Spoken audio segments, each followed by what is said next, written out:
You're listening to WJMD. The current time is 12 p.m. Eastern Daylight Time. It is a kind of cloudy Saturday afternoon, but that doesn't matter. And you're listening to Wild Magic Table.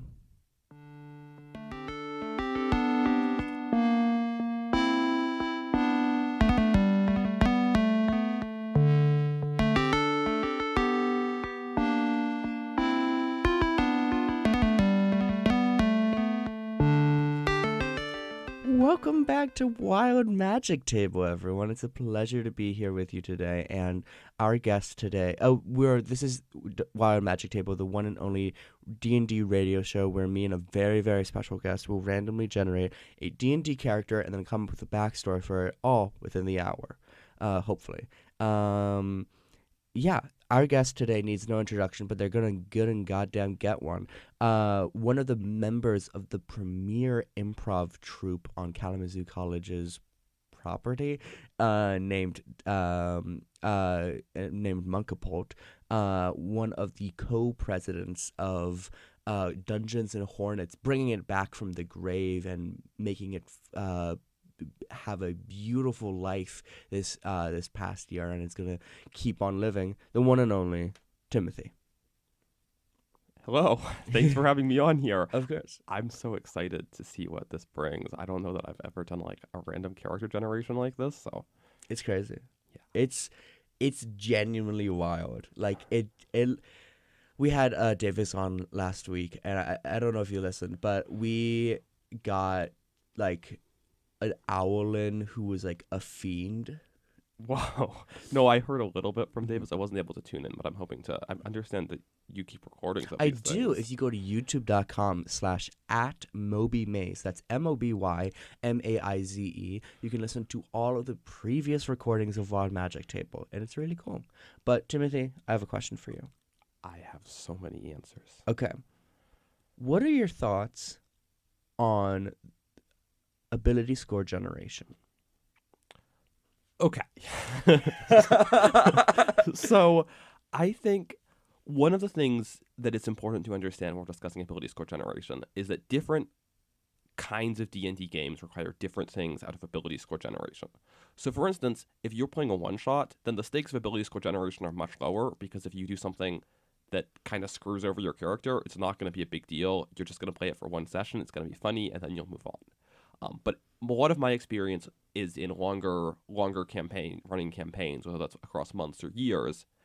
And then what ends up happening if you do something, if your ability scores end up turning out not well, you have to reckon with this for the entire scope of this time. So in that context, I find rolling for ability scores to generally not lead to a fun environment. I feel like there's a lot of like history to the rolling of ability scores, wherein if you like roll kind of like down the line, like you roll for strength and you roll for dexterity and you roll for constitution, you're rolling dice that then inform what kind of character you can play, especially because older editions of the game had different like requirements. Like you had to have a certain strength and charisma score to play a paladin, for instance. And so in that time period, your ability scores were an essential point that would inform important decisions about your character. Nowadays, you just roll your ability scores, and then you order like your high ability scores highest to lowest, and you plug them into the slots that you are already trying to fill. And what ends up happening in my experience is if you've got a little bit better ability scores, one person has like rolled quite well, and one person rolled quite poorly. Then the person who rolled well, their lowest ability scores are comparable to the person who rolled highs, better ability scores, which just ends up making the other characters just feel kind of bad all the time. So I'm a big proponent of doing something that is equitable for all the players, which typically I'm often do standard array and point buy, but I will also pitch another alternative method, which I think is fun. Oh, let's hear it. Oh, sorry, I'm like running my mouth here. No, let's see. I want to hear it. So it is, well, you can do this in a couple of different ways, but basically the general pitch is you have like one or two players roll a set of ability scores, and you can use any kind of modifiers you want. Like if you want to make them better ability scores, maybe you roll 7 ability scores, drop the lowest. You can do whatever you want, but you have 2 players roll ability scores, and then all of your players get to pick one of those sets. So everybody's picking from generally the same baseline, and that way you can still get some of the excitement of rolled ability scores. You can get like fun low numbers, but then you're still making sure that all the players have an equitable opportunity in character creation. I really like that. That's really interesting. That's really cool. Hell yeah. Yeah, no, I've had a chance to play with something like that a couple times, but it's pretty cool. I like it. Hell yeah. For me, I'm a bit more boring about my answers. I used to do standard array for a very long time, but then I discovered the wonders of point buy. Ooh. So I use point buy currently, but for the show, we're rolling 46 in a row because we're evil here. Hey, if you're gonna roll 4d6 like that, it better be in a row. Yeah, exactly. Timothy, can you roll me this D7? You have a D7? I have a D7. That is awesome. Shout outs to Kraken Games in Washington State. What did you get? I roll a 4. A 4. All right. You're going to roll me a D10, and we're determining our character's species. I almost picked up my D90, but I'm D10 here. 8. 8. We are playing a kobold. Yes! I love kobold. For those of you who don't know, Timothy, can you explain to us what a kobold is? Okay, so you know dragons. Okay, so a kobold is a small lizard creature who is a distant cousin of the dragon. They can't breathe fire. They don't have wings generally. There are some exceptions, but we won't get that in our character. Mm-hmm. They're just a little lizard guy. They have aspirations of grandeur. They're known for making traps and ganging up, working as a team to crawl all over you, stab you with a million daggers. And when I say little guys, I'm pretty sure they're like really tiny. Like this is like smaller than your average. Yeah, smaller. This is small. They're small, I believe. Like I think they're even smaller oftentimes than like a halfling or like a Really? goblin. But Oh, I wow. could be making that up. In my head, they're like 2 to 3 feet tall. Makes sense. Yeah. I'm very excited to play this. I'm excited for us to discover this kobold and who they are and what they do and just everything about them. And oh my god. Okay, we're good. Sorry, the wild magic tables have been acting up. So can you roll me a d12 to determine our character's pronouns? I was gonna ask, so I get to know what I'm rolling for. Yeah. 1. Our character uses he/him pronouns. Shoutouts to him. All right. All right. Before we do anything, we have to determine our character's language that they know, besides common. And don't worry, we have a table for this. You are going to roll this D24. You have a D24? Yeah. And if is- you roll a 23 or 24, we just re-roll. This is awesome. Mm-hmm. 17. Our character knows infernal. Common and infernal. Yeah. The language of devils, I want to say. Not demons, because demons is abyssal. Yes. Look at me know things. I'm so You're proud of such myself. a Dungeons and Dragons lorist. You know Lore it. keeper. I am. That's what they call me. And I'm going to hand you a D3. I'm enjoying this, all these dice, so much. It's got like Roman numerals on it, this yeah, D3. it's so good. I get a 3. You got a 3. So our character's kobold legacy is draconic sorcery. So you're going to roll that D3 one more time to determine what ability score we're using for that draconic sorcery. We don't get to know our ability scores first? Nope. It's also a 3. They're using wisdom for draconic sorcery. So now, oh no, there's so many spells. Okay, which sorcerer spell list? Okay, lovely. This is like a new version of the kobold that I'm not familiar with, so I'm very excited. Yeah, this is from Mordekainen's whatchamacallit. Oh, Morgan Kane presents Monsters of the Multiverse? The very same. I'm going to roll Got a D29 that I definitely have. Wait, I have a D30 and I can just re-roll on the 30. What am I doing? Do you want to roll the D30? Oh, It's a ball. I mean, to be fair, D30, I'm excited about it still, but I've seen these before. I get a natural 20. Nice. Which I don't think counts for much on a D30. No, but it's still fun. We know Minor Illusion, which is a Ooh. classic spell where you can create, believe it or not, a minor illusion. Great spell for a kobold, too. Sound or image. It's beautiful. And now, just imagining. Should we come up with a name or should we wait for the name? I'd love a way to talk about our guy. Okay, come up with a name. Wait, we just come up with one? Yeah. It's not random? No. We come up with Oh. a backstory. We don't roll for a backstory. Okay. Maybe Oh, we can sometimes hold we on do. name then. I want to learn a little bit more about this Of course, demo of course, before of course. picking a name. Okay, I'm gonna roll. Excuse me. I'm gonna roll a d14 real quick, which I do actually have. That's so awesome. This is Our character is a sorcerer. Ooh. So now we'll determine whether or not. Oh my God, why is everything so slow? It's so sad. Almost like I have 20 billion tabs pulled open or something. You only have 3. Well, I have a separate window. And now here comes the fun part. Timothy, roll me a d20 to determine our character's level. Alrighty. I'm so excited. Are we using any chance of multi-classing here? Yes. Oh no. Okay. 4. Okay. Level 4 in sorcerer, which is pretty darn good. That's a good start.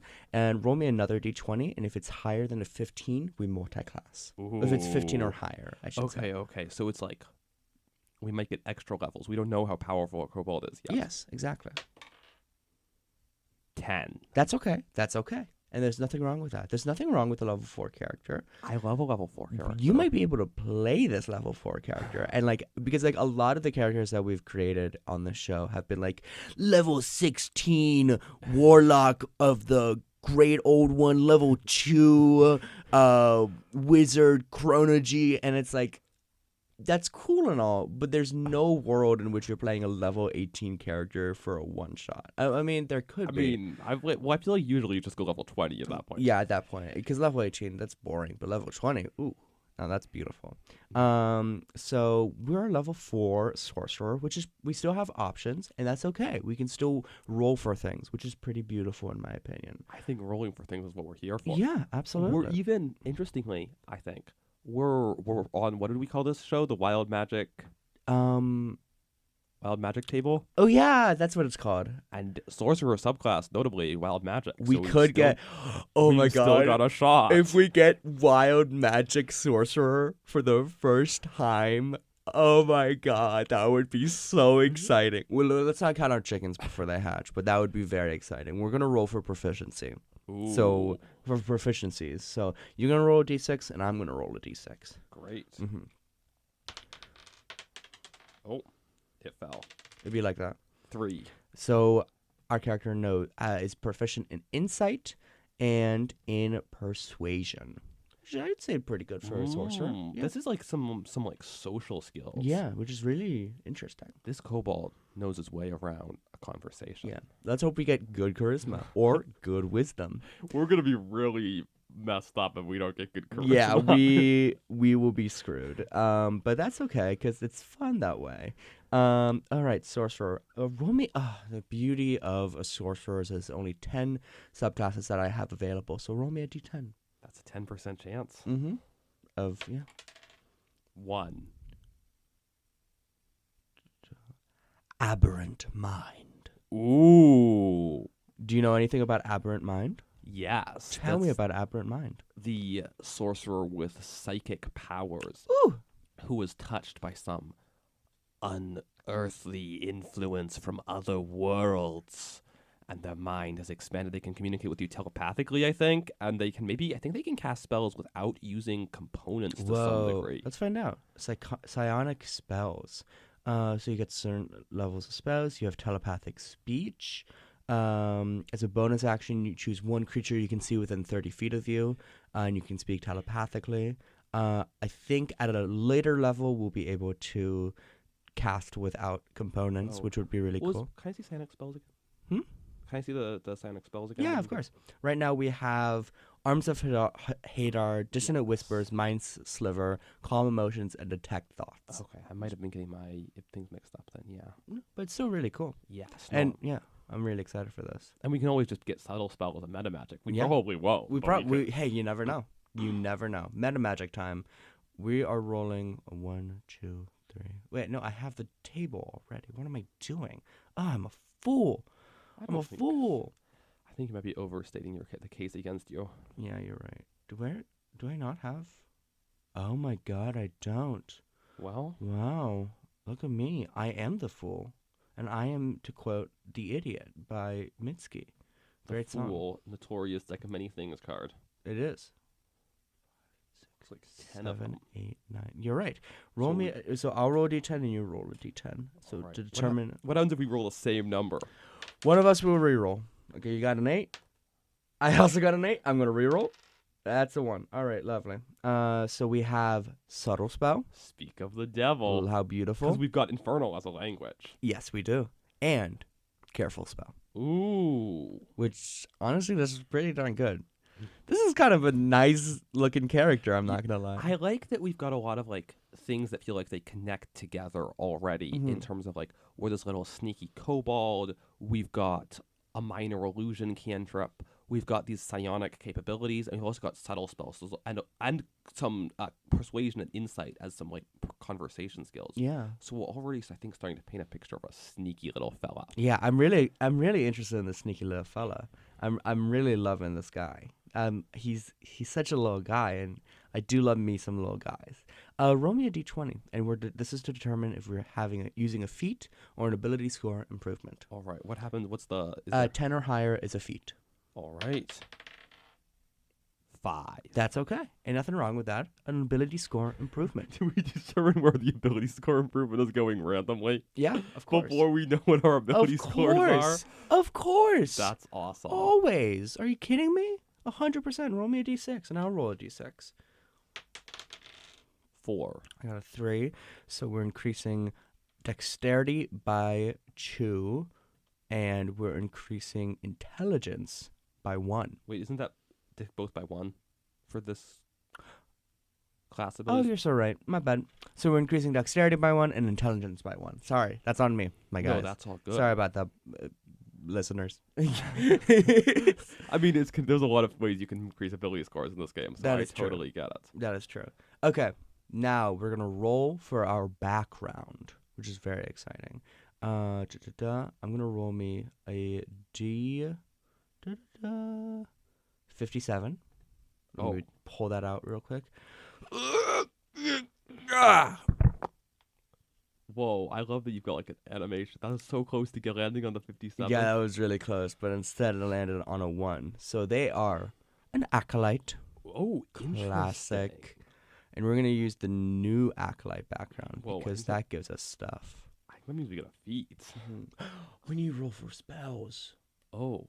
We forgot to roll for spells. Wait, when do we do that? I don't think we can. Let's do that right now. Okay. Let's do that. Well, let's do background I don't first. think we can do that in the class tab. I think we have to go into the character builder. No, you can do it in the class tab. Oh, okay. Yeah.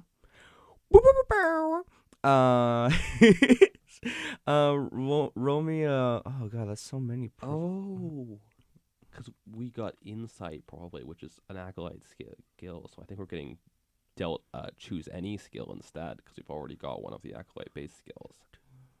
14, 15. Yes, I believe so. I'm gonna roll me a d16. That's so awesome. I know, right? And we are proficient in survival. Ooh. How interesting. Yeah. I'm really fascinated by this character. This is so interesting. And we also have magic and initiate. So roll me at that D3 one more time. Oh wait, D3, not. I was about to roll a D6 like a D3 because I'm so used to doing that. Of course. It's a 3. This D3 really has one mode. Yeah, for real. Wisdom. There's a wisdom based spell caster from Magic Initiate, and these are based off of the cleric cantrips and spell list. So cleric. I'm gonna roll a big dice, and it's only a D10, which is perfect for me. We're gonna have so many cantrips when all is said and done. Oh my god, yeah, because of all of the spells that we also have to roll. And sorcerers, I think level 4 sorcerer just gets 5 on their own. Oh my god. Okay, Toll the Dead. Ooh, incredible. Good spell. And we got a second one, which is Mending. Classic. We can Classic pick stuff up. And then we got level 1 spell. And that level 1 spell is a D16. Oh my god. An 8. Detect magic. Ooh. That's a pretty handy one. That's so I was hoping we get something more cleric coded though. to be Yeah, honest, that is but fair. Detect Magic's still fun. Hmm. And because of the new background stuff that's been changed around, we also get an ability score improvement. Nice. Wait, So- are we gonna get an ability score improvement for our background and our species both, or just the background? Both.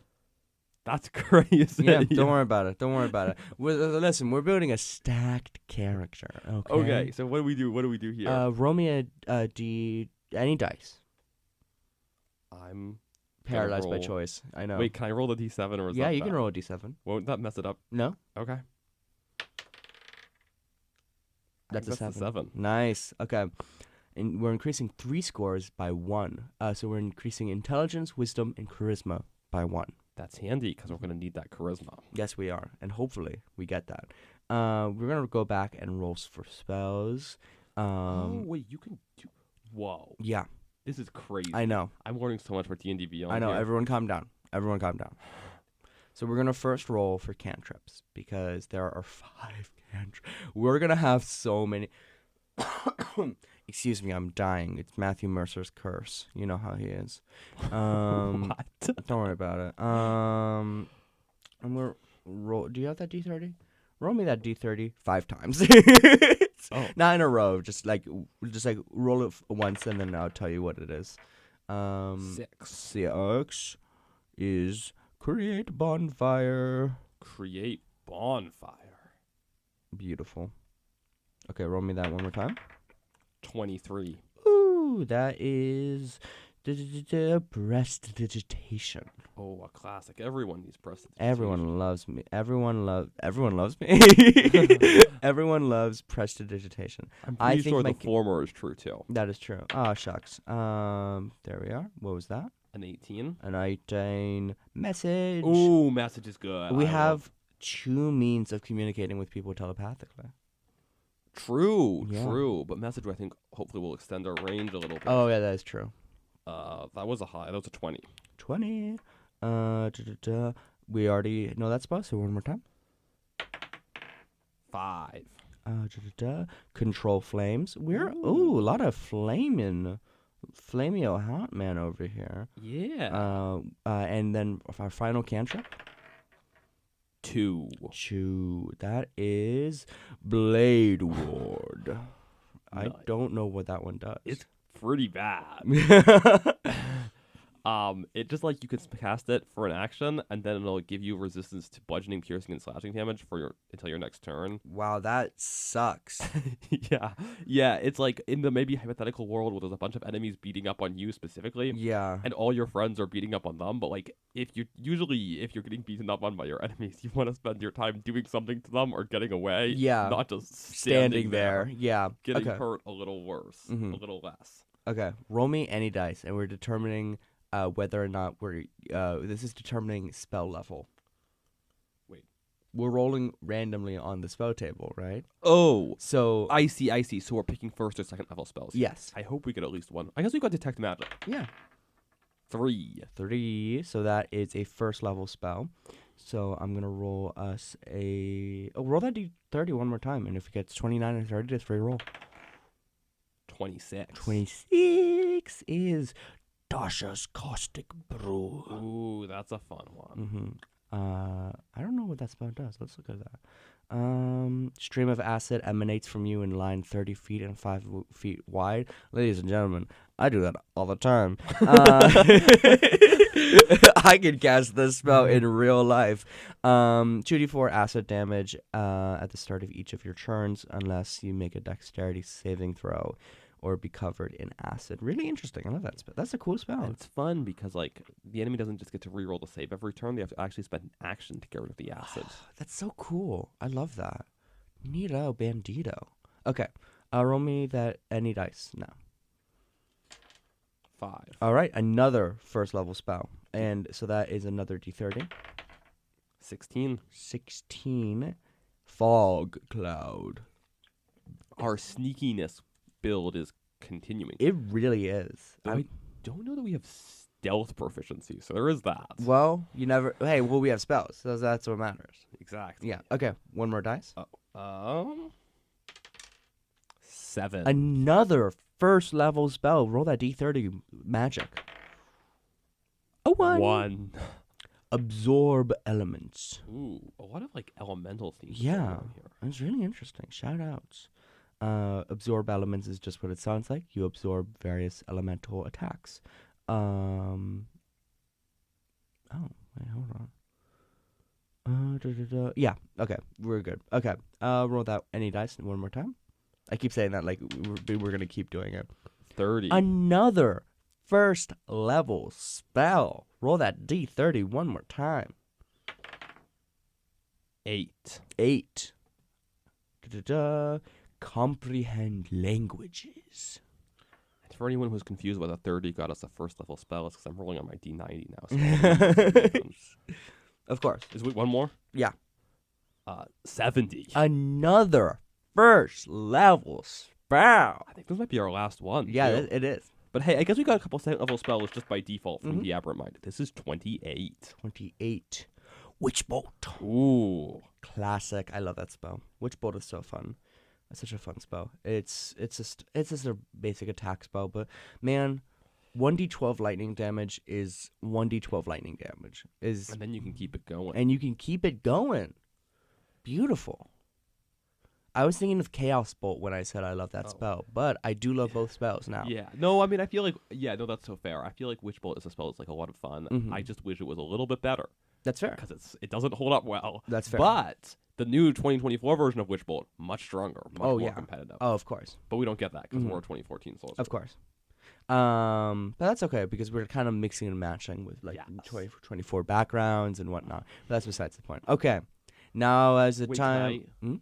Can we make a character name? Yes! Of course you can! I've been thinking, and I think our Kobold Sorcerer should be named Grackle.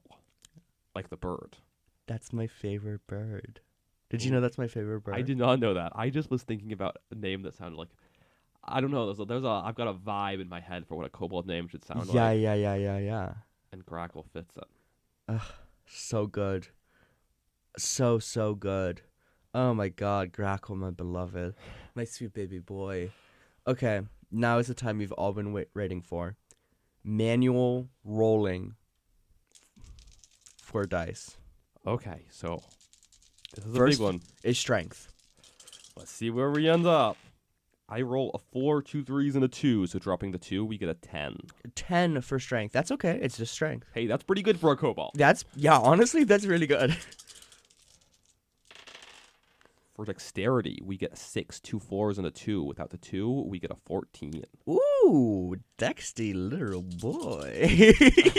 That was so weird. Dexty. Ooh, Constitution, we get a 6, 2 5s, and a 2. Dropping the 2, that's a 16. Nice. Wow. My goodness. Okay. Now here are the ones that are really important. Intelligence, wisdom, charisma. I'm not actually sure we really need intelligence. Not really. We get it. Oh, boy. A 6, 2 5s, and a 4. Dropping the 4, that's another 16. Wow. Grackle is smart and healthy. Now it's where it really matters. Not so much here. We get a 5, a 3, a 2, and a 1. Without the 1, we get a 10. That's okay. And now, charisma. This is for all the marbles. This is all the marbles. I We get a really- +1 of this, though. We do. I really hope we get something at least decent here. I would be so bummed. That's pretty not solid. bad. 2 6s, a 2, and a 1. Without the 1, that brings us to a 14. That's These are really good. I had never rolled well on ability scores. This is also part of why, secret fun fact, I don't like rolling ability scores. It's because everybody else rolls well and I roll badly, and then I'm disappointed all game. But this is you rolled really well. This is a stacked set of scores. It's also odd how even they all are. That is true. Yeah, I just realized that. Wow. 2 16s, 2 14s, and 2 10s. Yeah. Wow. Time to shake that up with our +1 to all of our things. Yeah, that is true. So we have a total 10 strength, total 15 dexterity, total 16 constitution, total 18 intelligence, total 11 wisdom, total 15 charisma. Whoa. Wait, did we add our kobold we added our kobold scores? Oh, we do we? No, I don't think so. I think because of the background and stuff. Oh, great, because the background overwrites it. Okay, Sounds good. slay. That makes sense. Okay, cool. And now, before anything, we have to roll for our equipment. Well, we're almost done. Yeah, and also I'm gonna institute a rule that's very fun that I instituted last session, if you will, Oh. with Davis, and that's we're gonna roll for a random a random magic item because that's fun. Oh, that is fun. Yeah. Okay. So we're using the base starting equipment. We're not getting gold and spending it randomly. Yeah, of course. I think that is probably a good choice. Okay. Any dice. Oh. Well, SD12 hasn't seen much action. Yeah, roll that D12. 5. A light crossbow and 20 bolts. We're ignoring ammo because that's stupid. Actually, what are your thoughts on ammo? I think there's a place for tracking ammunition, rations, etc. in a game that's like very much like kind of got that like survival basis, like a survival horror kind of vibe. Yeah. But in my opinion, I think generally it's just a pain to track all the little Yeah, things. I agree. Just say, you're in town, you restocked on your stuff. That's true. Urinetown, the musical? I'll take your word for it. That's a musical called Urinetown where you have to pay to pee. Oh. Yeah. Like when you're watching it? No, like the characters in this show. Oh. I feel like it's a metaphor for capitalism. I feel like they should like give people more of like the like more non-traditional theater where you get to live the experience as well. Where you actually have to pay to go to the bathroom. So good. I think there was a production, this is off topic, but there's a production of Urinetown where in the bathroom there were like post-it notes and like papers like about like water consumption regarding which I thought was a really cool dramaturgical shit. But that's besides the point. Anyways. But also I feel like that's never mind. No, I was just gonna think like I'm thinking that sometimes that is how it works in real life too. Yeah. With all the customers only kind of restrooms you get in urban environments. Yeah. Wow. Anyways, we're living in the musical. One more dice. More D12 action. A 9. Go.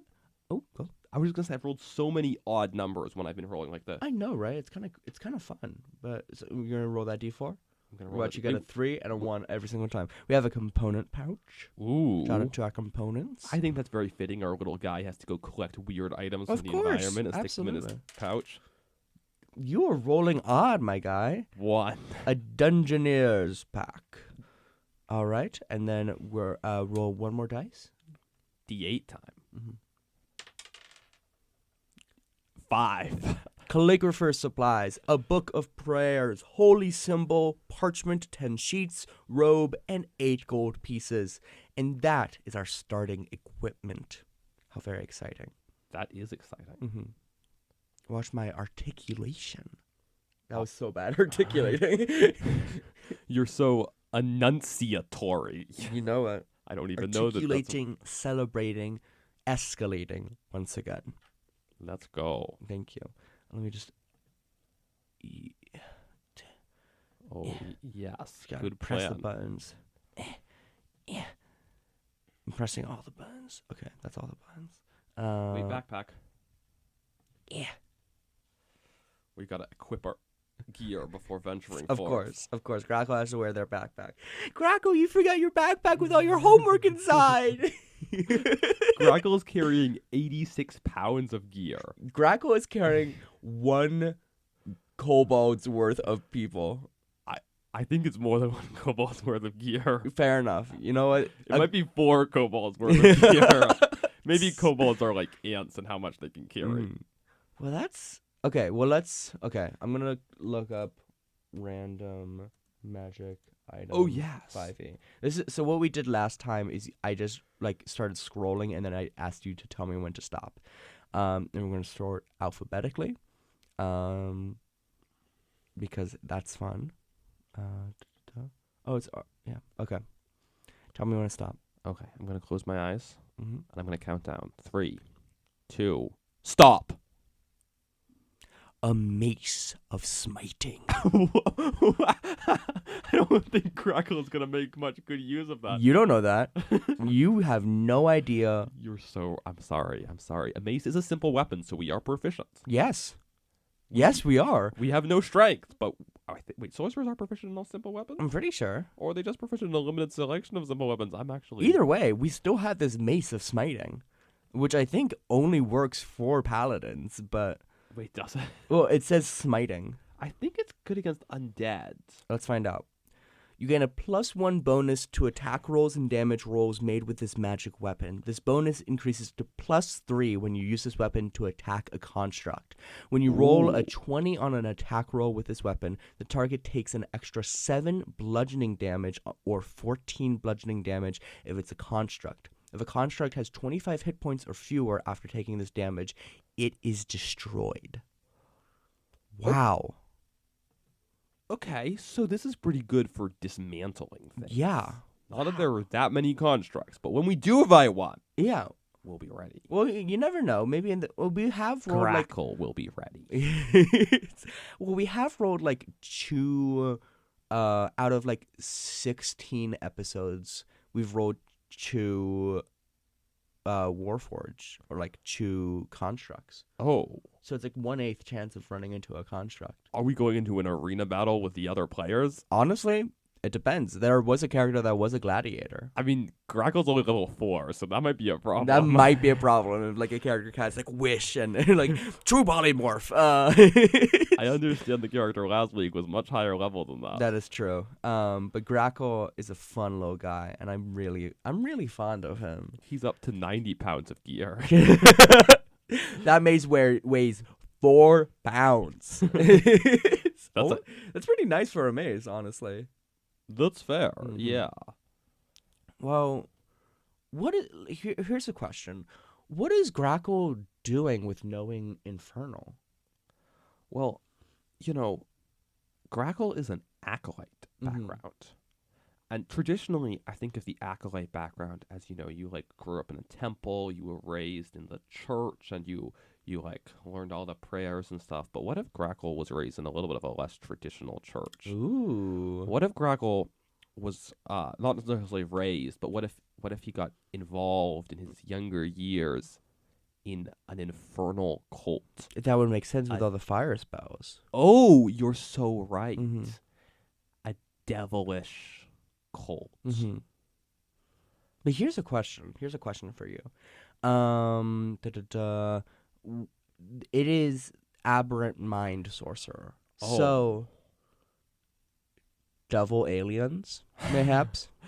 I was wondering if you could like pull up for us just briefly the like description of aberrant mind on I that. can absolutely do that. So because it's possible aberrant mind might even have like a little like table of like options, Oh yeah. like origin options for like how did you get this. Oh, that's so smart. This is why I invited Timothy on it. Oh my God, you're so smart. You're so smart, Timothy. This is why I keep you around. Not for any other reason. Roll me a d6 to determine our Would you origin. be willing to read the paragraph Of up course. top just to give us the pitch and aberrant mind? An alien influence has wrapped its tendrils around your mind, giving you psionic power. You can now touch other minds with that power and alter the world around you by using it to control the magical energy of the multiverse. Will this power shine from you as a hopeful beacon to others, or will you be a source of terror to those who feel the stab of your mind and witness the strange manifestations of your might? As an aberrant sorcerer, you decide how you acquired your powers. Were you born with them, or did an event later in your life leave you shining with psionic awareness? Consult the aberrant origins table for a possible origin of your power. Thank you, paragraph. We will. Roll that d6 for me. Oh, I'd love nothing more. We get a 1. A lot of odd numbers. So many odd numbers. I can't even.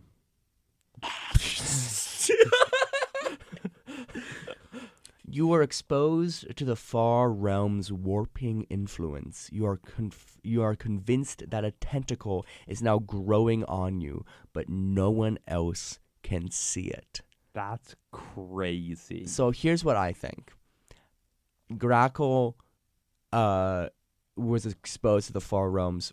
Actually, do you know anything about the far realm? Because I really don't know anything about the far realm. The Far Realm's very, very mysterious and vague. It's the origin, traditionally, of creatures, like aberrant creatures, like beholders and mind flayers. So it's some other realm beyond the in Dungeons and Dragons you've got a lot of different like planes of existence. Yeah. Like the Feywild and the elemental planes, and the astral plane, but also like outer planes where deities live. Yeah. And the Far Realm is not really a traditional kind of plane in that sense. You can't just cast plane shift to get there, but it is some other realm somewhere else out there in the stars or the multiverse or something, where all sorts of strange and mind-bending things beyond mortal comprehension lurk. God, it's so fucking cool. Sorry, I had to release my anger and excitement in a mighty roar, I guess. You know how it is. Wait, but you were going to ask me a question. Yeah, I was going to ask, do you think that Grackle experienced this this Far Realm's warping influence and then turned to this infernal church? Do you think? I think I really like that. I like the idea that maybe Grackle, as a young little kobold, got exposed somehow. We're need to figure out specifics on that, but nothing's bringing him up. We'll get to that in a minute. Yeah. So he got exposed somehow and started manifesting some of these strange powers. And, people...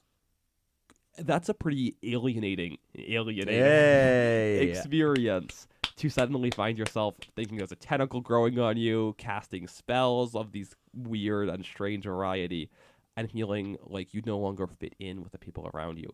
And when people find themselves in alienating situations, I think that they sometimes find non-helpful ways to cope. And I think maybe that's what happened with Grackle was he wanted someplace where he could feel like he belonged, where people would accept him. Mm-hmm. And oh boy, did this devil cult want someone with strange powers. Honestly, yeah, it tracks a lot for Grackle because, God, I'm fascinated by how he was exposed.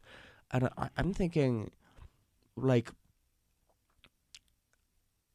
kobolds are typically, I don't know, how was he exposed?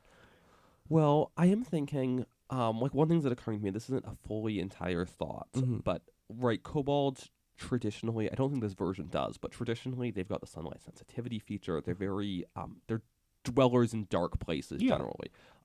And that might include, they're usually, I think, often live underground.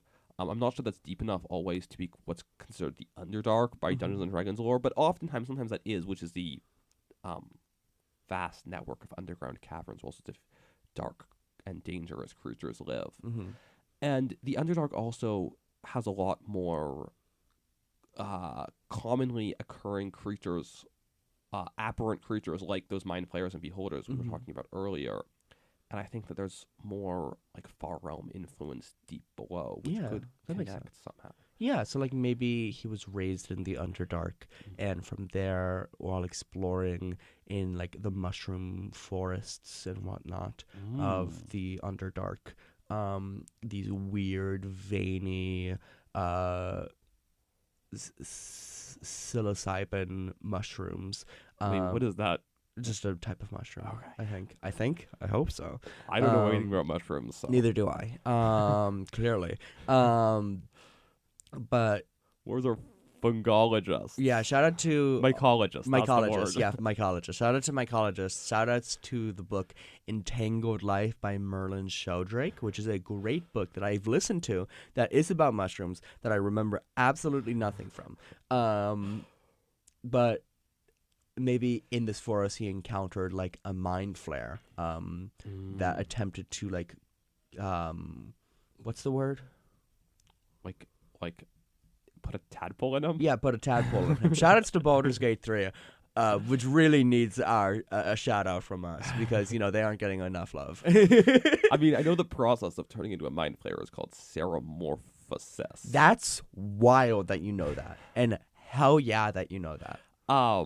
But, yeah, we could also think, too, I'm also just wondering if, maybe it wasn't, or maybe it wasn't necessarily a mind flayer trying to put a tadpole in him, but maybe for some reason he found a dying mind flayer tadpole. Oh, yeah.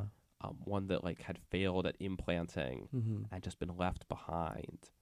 And it wasn't powerful enough to get inside, but it still made some kind of mental contact with him before it died. I love that. That's so cool. I think maybe he like, oh, I'm seeing a vision now. This little kobold saw this little tadpole, and he felt bad for it, and he tried to like run it back, get it in some put it in a jar with some water. Yeah. But it died anyway. Mm-hmm.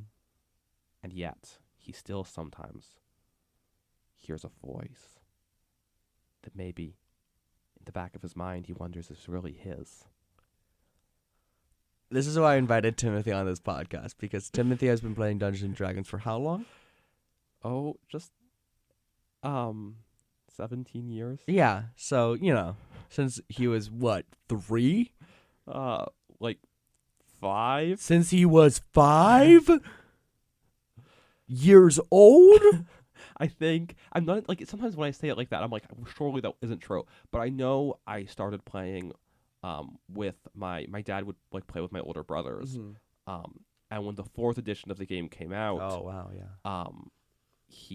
they had like me make my first character too to play with them. That's so beautiful. I love that. And I don't know exactly, so maybe it's only 16 years. I'm not, but 4th edition did come out in 2008, and also I think the adventure we were playing technically came out before 4th edition because it was like the precursor thing. Mm-hmm. Yeah. This is a big tangent, so I think it's about 17 years. Yeah, that's insane. I've only been playing for like 7 years. Oh my god, that's still a pretty that is still good track record. But that's besides the point. Let's not get into the tangent of who's been playing D&D longer, because that's a losing battle for me. But there's a reason why I invited Timothy on, and that's because he is an expert on Dungeons and Dragons, in my opinion. Oh, that's so sweet. It's the truth. It is genuinely. It's almost like you run a D&D club on campus or something. It's almost like you're one of the best combat runners I know. Oh, have I run combat with you? No, but I've seen it. Oh, thank you. And it was beautiful. Combat's really tough to run. Oh, yeah. This is something I'm always like, I could get so much better at. I mean, I run like narrative combat, so it's always harder for me. So like I always like having 1 or 2 enemies, and that's it. Because I struggle with like, oh no, there's like 17 enemies. What do I do? Well, 17 enemies is kind of miserable in my opinion. But that's besides the point. Grackle has, according to Davis, psilocybin mushrooms or magic mushrooms. So, whoa. Thank you, Davis Henderson. Maybe these magic mushrooms were why the tadpole had survived as long as it did. Oh, yeah. So that makes sense. That was on purpose. Yeah. Thank you. No, you're so locked in. Yeah, I was so locked in. Here's another question for y'all. You. How did he I contain multitudes. Yeah. How did he get the Mace of Smiting? The Mace of Smiting. Oh, that's a crazy question. Mm-hmm. Okay. So, I think maybe this ties into the devil cult somehow. Yeah. I'm also thinking, let's see, because we know our kobold has like fire spells and like illusion. Yeah, here spells. I can actually read off all of our spells. Weird. I just got an email saying that classes were canceled for a class that I'm not even in. Oh. All right, here are all of our spells. Cantrips, Blade Ward, Control Flames, Create Bonfire, Mending, Message, Mind Sliver, Minor Illusion, Prestidigitation, and Toll the Dead. First level spells, Absorb Elements, Arms of Hadar, Comprehend Languages, Detect Magic, Dissonant Whispers, Fog Cloud, Tasha's Caustic Brew, Witch Bolt. And in terms of second level spells, we have Calm Emotions and Detect Thoughts. Those just come from our aberrant minds. Yeah, those, yeah. Because we rolled only first we level really spells. did. Okay. So, the Mace of Smiting. I'm thinking, would you be willing to, since you've got a computer there, look up Phlegathos for me? A what? Phlegathos. Phlegathos? I'll tell you how to spell it. Okay. P-H. Oh, God. L-E-G. Of course. Wait, is the next letter maybe... Wait, Phlega... I think it's I'll just type in what I think it is. E-T-H-O-S. There it is, Phlegathos. Dungeons and Dragons. This is one of... That's an arm. That's an inflammation that causes blood clot. 5e. This is one of the layers of the 9 hells. You'd think I know this, right? But I don't. And I want to know which archdevils ruled it. I got you. Biela and Fierna. Oh, that's perfect. I don't know my archdevils super well, but I'm pretty sure those really fit because I was like trying to think a little bit more details about our devil cult. So could you click on Fierna for me? Of course. Also, it's known as the Heart of Flame, sometimes titled Of the Flame, the Phlegothos, which makes sense, hence the name, because it's a river of flame. Ew, God, I hate this art. The art is weird. The art is so... Let's look at the Chewy art. Even worse. Oh, and that's her father? Ew! Yeah, no, it's weird. Okay, Biela, I think it's is her father. Belial, that makes more sense. Okay. This is a quote from Fierna. A paladin? How exquisite! Sit, please. Rest. Tell me about the god that would send such a bright soul on such a long and dark a journey. I don't know what that's a quote from, but that's from her. So I was just kind of like trying to like, what's the vibe? Oh, there's like a worshiper section. We like jump there. Yeah. Hold on, worshippers. This might be minor operate. Okay, yeah, no, they have. There's a cult to Fierna. Maybe Belial would be more helpful. Okay, let's look at her. Look at him, I guess. Sorry, I'm like jumping around. No, it's okay. No worries. We're gonna get that more weird art. Oh, God. Oh, I hate that he's only wearing a jock strap and a weird coat. Why are they like that? Let's look at the one-e art. That's better. That's so much better. Let's stick on the one-e art. No, I want to look at the 3 art. He was the veteran schemer. Yeah. Diabolical deviousness and greater conspiratorial experience. I think it's a cult to Belial. Yeah, absolutely. So, the Mace of Smiting. The Mace of Smiting. I'm not really having a lot of good ideas of the Mace of Smiting. It feels holy object. Yeah, so maybe it's a holy object. I'm trying to think because like it's good for like breaking down constructs. So maybe what Gond, the god of craft. Okay. In the Forgotten Realms, there was a temple, and they had this sacred object.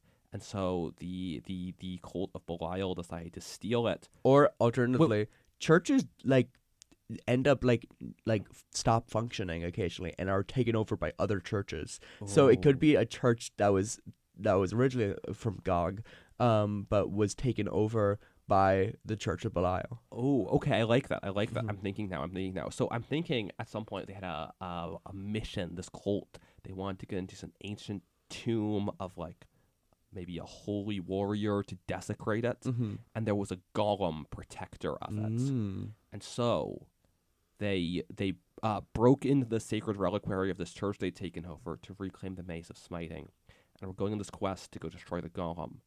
And I think this is around when Grackle broke off with the cult. Yeah, because I think he'd been realizing for a while now that the way that this cult was functioning, how he was like being like they were having some hesitations for a while, and of course this devil cult was not interested in letting him leave, so they were using all these different like ploys to try to keep him around. But as we may recall, he's got good insight, and he was starting to see through the facade of a happy community.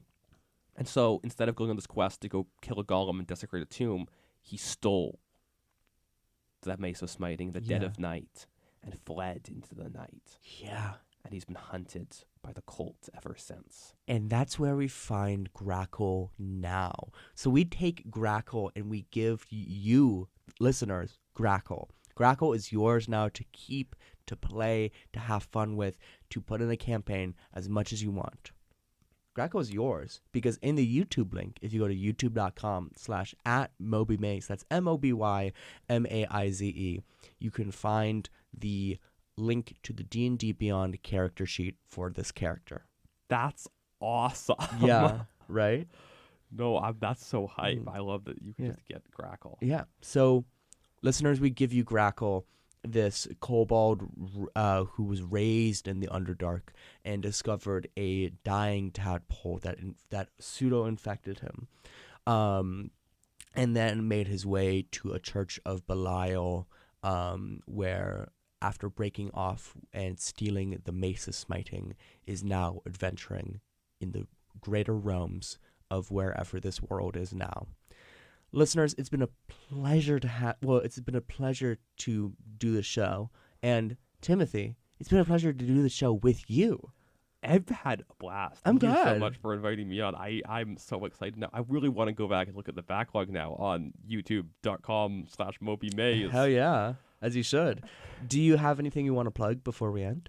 Oh, like, Anything. well, Anything you want to say? Oh, yes. Okay, so I hope you all got a chance to see the Manga Pull show last night on Friday.